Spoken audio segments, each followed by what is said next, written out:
मैं हुई थी तैयार और यहाँ पे मैं बैठी थी घूंघट में और मेरा दूल्हा बना मेरा बेटा। माशाल्लाह माशाल्लाह। कहते हैं मम्मा मैं आपसे ही शादी करूँगा। जब भी उसे शादी की बात करते हैं ना मजाक में। तो खैर अस्सलाम वालेकुम, कैसे हैं आप लोग? उम्मीद है सब ठीक होंगे, खैरियत से होंगे। ये देखें, ये है मेरा बूथा। खैर वो तो आप रोज़ ही देखते रहते हैं। आज कौन सा नई बात है इसमें? आज इसमें नई बात ये कि आज मैं आपको इस पर मेकअप करके दिखाऊंगी। ये मेरा पुराना सूट, पुराना नहीं है मतलब जो कुछ अर्सा पहले मेरे 50,000 सब्सक्राइबर की खुशी में हमने पार्टी की थी तो मैंने उस पर ये सिलवाया था। तो ये सूट बेचारा बस मैंने तभी पहना, उसके बाद मैंने पहना ही नहीं है। तो वैसे आपको एक दुख की बात बताऊं, इन सर्दियों में मुझे एक भी कोई शादी का इनविटेशन ही नहीं आया। मतलब मेरे इतने सारे कपड़े पड़े थे जो कि शादियों के टाइप के हैं, जो मैंने सोचा था कभी कहीं शादी में जाऊंगी तो पहनूंगी, लेकिन मजाल है किसी ने मुझे शादी पे बुलाया हो। यार मैं इतना खाना तो नहीं खाती हूँ शादियों पे कि आप लोग मुझे बुलाना ही छोड़ दो, पता नहीं क्या है। ऐसे हमारे जो कज़न्स वगैरह हैं उन सब की भी शादियाँ हो गई हैं और जो छोटी नस्ल है वो अभी तैयार हो रही है, वो अभी शादी की उम्र तक नहीं पहुँचे। पता नहीं कब होगी ख़ानदान में कोई शादी, ख़ानदान में हो जाए, पड़ोस में हो जाए, कहीं तो हो जाए, कोई बुला ही लेता। मतलब पूरी सर्दियाँ ही हमारी ऐसी फीकी फीकी से गुजर गई। तो मैंने सोचा यार किसी ने बुलाया तो है नहीं, चलो घर में बैठ के अपनी शोखियाँ मारते हैं, मेकअप करते हैं। तो ये वाला सूट मैंने निकाला है और यहाँ पे मैं मेकअप कर रही हूँ। मेकअप में क्या क्या लगाऊंगी वो मैं आपको बताती जाती हूँ साथ साथ। प्राइमर मैंने लगा लिया है, आईब्रोज पर मैंने लाइट ब्राउन कलर का जो है ना वो मैंने फिलिंग कर दिया है। आई शेड जो मैट आई शेड होती है ना उसके साथ आईब्रो को फिल कर दिया है।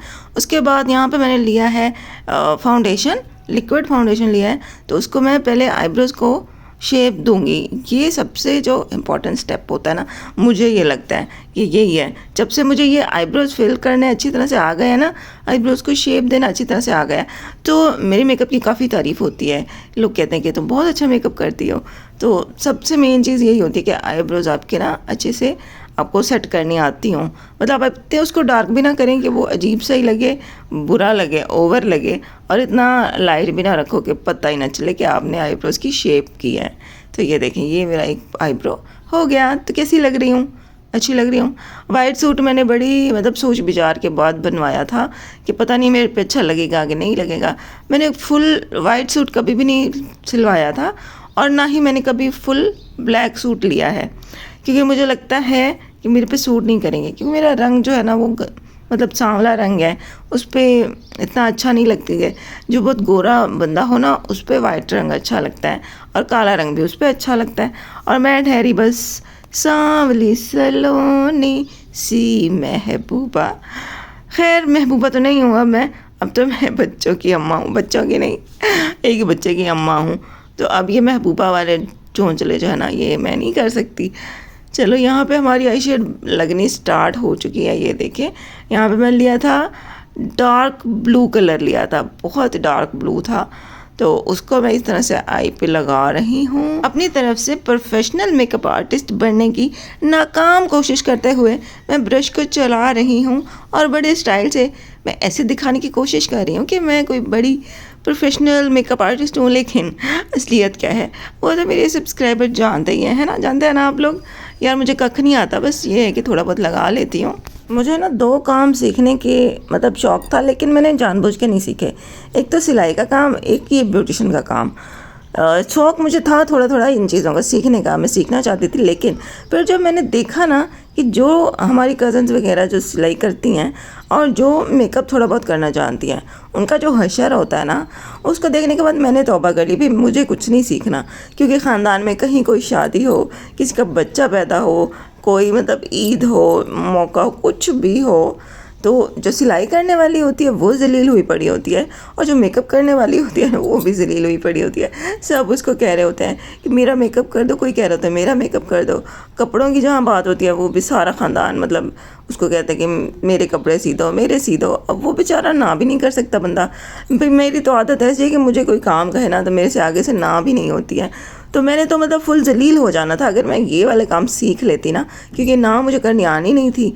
तो सब लोगों ने मेरे से आके मेकअप करवाने थे, सब ने आके मेरे से कपड़े सिलवाने थे और मुझे फुल वाला मतलब अखीर ही कर देनी थी। तो मैंने कहा भाई नहीं, समझदारी सी में है कि मैं ये 2 काम ना ही सीखूं, मैं बस ऐसे ही रहूं कि नहीं मुझे तो आता ही नहीं है।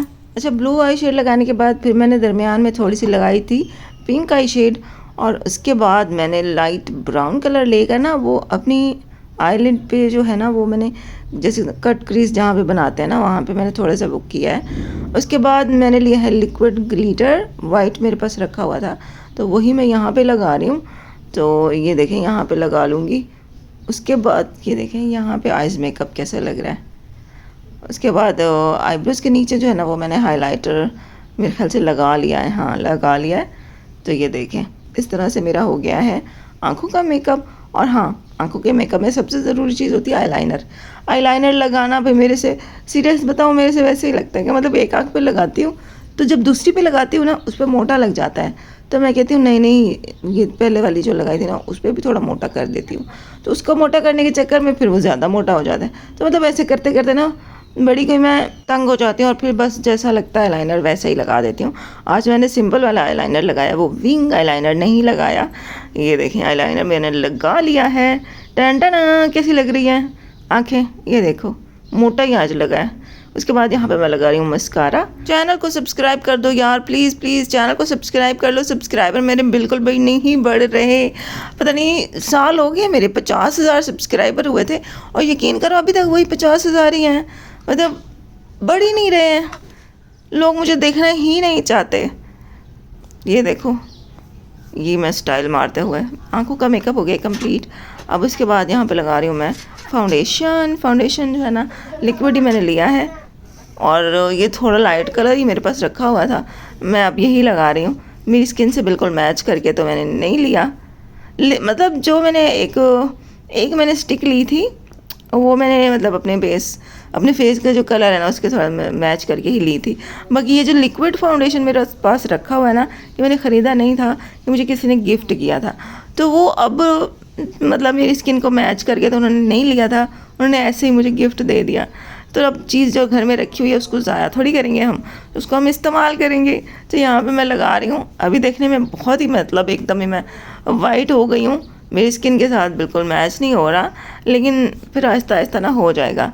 कोई भी मैं अब बेस लगाते हो ना जब, तो वो स्टार्टिंग में ऐसी लग रही होती है, बहुत कोई चिट्टी लग रही होती है, लेकिन जैसे जैसे टाइम गुजरता है ना तो फिर आपका वो बेस आहिस्ता आहिस्ता आपके साथ मैच होना शुरू हो जाता है। अगर आप पार्लर में भी जाओ ना मेकअप करवाने तो वो ऐसे ही करते हैं। ज़िंदगी में एक दफ़ा मैंने पार्लर से मेकअप करवाया था, वो मेरे ख्याल से वीडियो भी मैंने बनाई थी। तो उसमें भी ऐसे ही होता है, जब आप वो आपकी बेस बना रहे होते हैं ना, तो अगर आप मतलब अनकम्प्लीट बेस के ऊपर अगर आप शीशा देखो तो आपको भूत लग रहे हो, आप ऐसा कह रहे होते हो कि यार क्या ये मुझे बना रहे हैं, कितना ओवर मेकअप लगा रहे हैं और बिल्कुल भी मतलब अच्छा नहीं लग रहा, बहुत ही चिट्टा कर दिया है। लेकिन जब वो बिल्कुल मेकअप करके आपको कंप्लीट देते हैं ना तो उसके बाद अब आप शीशा देखते हो तो आपको एहसास होता है कि नहीं नहीं मतलब सही हो गया आप। तो ऐसे ही होता है, बेस होती है ऐसे, जब आप स्टार्टिंग में लगाते हो बहुत ज़्यादा वाइट लग रही होती है और आहिस्ता आहिस्ता फिर वो आपकी स्किन के साथ मैच होना शुरू हो जाती है। और यहाँ पे मैं कंटोरिंग करी थी, कंटोरिंग में बहुत डर डर के करी थी क्योंकि मुझे कंटोरिंग नहीं आती। तो मैंने बस हल्का फुल्का ही मतलब बहुत डार्क वाला ब्राउन कलर नहीं लिया था, हल्का ब्राउन कलर लिया था ताकि मेरे से अच्छे से ब्लेंड भी हो जाए। मैंने डार्क इसलिए नहीं लिया कि मतलब मुझे सही तरह से ब्लेंडिंग अगर ना करनी आई तो मेरा सारा बेस ही ख़राब हो जाएगा। तो बस मैंने डरते डरते थोड़ी बहुत कंटोरिंग करने की कोशिश की है। बाकी वो आप कमेंट में बताइएगा कि मैंने किस तरह से की है, सही लग रही है कि नहीं लग रही है। बेहतर थी, मैंने बहुत डर डर के बहुत हल्की थोड़ी सी प्रोडक्ट ली थी, मतलब मकदार में ना थोड़ा सा पाउडर जो लिया था तो वही लगाया था, ज़्यादा नहीं लगाई थी क्योंकि ज़्यादा को ब्लेंड करना फिर मेरे लिए और ज़्यादा मुश्किल हो जाता। कंटोरिंग के बाद अब यहाँ पे मैं लगा रही हूँ हाइलाइटर। हाँ हाइलाइटर लगा रही हूँ, हल्का सा ब्लश मैंने लगाया है। उसके बाद यहाँ पे हाइलाइटर मैं लगा रही हूँ और थोड़ी सी नाक पे भी लगाऊंगी। वो दरमियान में मैंने कुछ मतलब नहीं लगाया था ना, दरमियान से नाक मैंने ऐसे ही रहने दिया, उस पर फेस पाउडर लगाया था और साइडों से नोज़ के ऊपर कंटोरिंग की थी। तो मुझे तो लग रही थी कि हाँ सही हो गई, नाक की कंटोरिंग तो सही हो गई है, बाकी फेस की तो मुझे नहीं पता। उसके बाद आँखों के नीचे मैंने लगाया था green colour, light green colour, sea green बोलते हैं जिसको शायद, तो वो आँखों के नीचे लगाया था। उसके बाद अब आ गई हमारी लिपस्टिक की। लिपस्टिक यहाँ पे मैं पेंसिल के साथ मैं जब मतलब लाइन ड्रॉ करने लगी ना, लेकिन मुझे उसका कलर इतना अच्छा लगा मैंने पूरे होंठों पे ही लगा ली पेंसिल। उसके बाद ये ऑरेंज कलर की लिपस्टिक है, ये मैं बस हल्की सी ये दरमियान में लगाऊंगी। और ये देखें, ये हो गई मैं तैयार। कैसी लग रही हूँ ये आप लोगों ने कमेंट में मुझे लाजमी बताना है। और मेरा मेकअप कैसा हुआ ये भी बताना है। कि वाइट कलर मुझ पे कैसा लग रहा है ये भी आप सब ने मुझे बताना है। ठीक है, चैनल को सब्सक्राइब कर दें। इंशाल्लाह कल मिलेंगे नए ब्लॉग के साथ। अल्लाह हाफिज़।